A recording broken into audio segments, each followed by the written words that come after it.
Isinilang bilang Emmanuel Dapidran Pacquiao noong December 17, 1978 sa Kibawe, Bukidnon. Bago naging kilala si Pacquiao bilang isang sikat na boksingero, lumaki siya sa pangangalaga ng kanyang inang si Jonisha Pacquiao, mas kilala sa tawag na Nanay Jonisha. Dulot ng kahirapan, naranasan niyang maglako ng pandesal sa umaga upang may makain ang kanyang pamilya. Naranasan din niyang maglako ng sigarilyo at candy sa daan upang magkapera. Bata pa lamang si Pacquiao ay iniwan na sila ng kanyang ama, kasama ang 5 niyang kapatid. Ang tanging hangad lamang ni Pacquiao noon ay maging isang pari, ngunit dahil sa kapos sa pera ang kanyang ina upang makapag-aral siya, naisip niyang pumasok sa mundo ng boxing para kahit papano'y makaahon sa hirap ang kanyang pamilya. Kaya't noong 1995 ay nagsimula ang kanyang karera sa larangan ng boxing. Ang unang opisyal na laban ni Pacquiao ay kay Edmund Ignacio na nagtapos sa isang desisyon pabor kay Manny. Walang talo si Pacquiao sa kanyang unang 11 laban. Ngunit sa kanyang ika-12 laro laban kay Rustico Torrecampo, naranasan ni Pacquiao ang kauna-unahan niyang pagkatalo. Ang pagkatalong ito ay nagsilbing aral at inspirasyon kay Pacquiao upang lalo pang pag-igihin ang kanyang napiling sport. Pagkatapos nga noon ay tuloy-tuloy na ang kanyang panalo hanggang kanyang masungkit ang kanyang kauna-unahang world title ng kanyang talunin ng Thailander legend na si Chachay Sasakul sa sarili pa nitong bansa.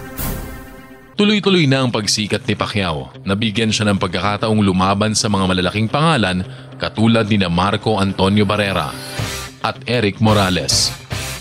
At sa patuloy niyang pag-akyat ng timbang ay patuloy din naman ang pagkolekta niya ng mga world titles sa iba't ibang weight classes. Si Manny Pacquiao ang kauna-unahang boksingero sa kasaysayan ng boxing na nakakuha ng 8 world titles sa 8 iba't ibang timbang. Tinalo niya naman sila Nolo Laduapa para sa kanyang IBF Super Bantamweight title. Featherweight title naman laban kay Marco Antonio Barrera ang kanyang nasungkit. Nagwagi siya laban kay Juan Manuel Marquez para sa Super Featherweight title.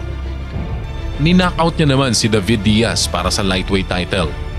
Pagkatapos nun ay pinatumba niya si Ricky Hatton sa loob lamang ng 2 round para angkinin ng junior welterweight title. Bugbog sarado naman si Miguel Cotto sa kanilang salpukan para sa welterweight title. At para sa kanyang record-setting 8th world title, pinasuko niya ang higit na malaking si Antonio Margarito. 8 world title sa 8 iba't ibang timbang. Isang karangalan na malamang ay di na matutumbasan sa mga susunod pang taon. Di lamang sa larangan ng boxing nagpakitang gilas si Manny Pacquiao.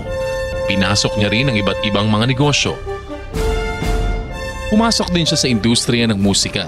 Para sa'yo, ang laban na to. At pelikula. At ngayon, isa na rin siyang public servant bilang congressman ng Sarangani Province.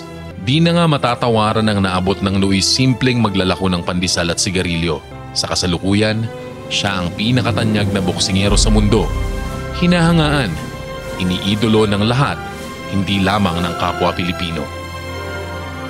Isang modelo, isang ehemplo, isang halimbawa na sa pamamagitan ng pagsisikap ay makakamit natin ang ating mga pangarap. Manny Pacman Pacquiao, walang duda, walang katulad, isang San Miguel sports hero.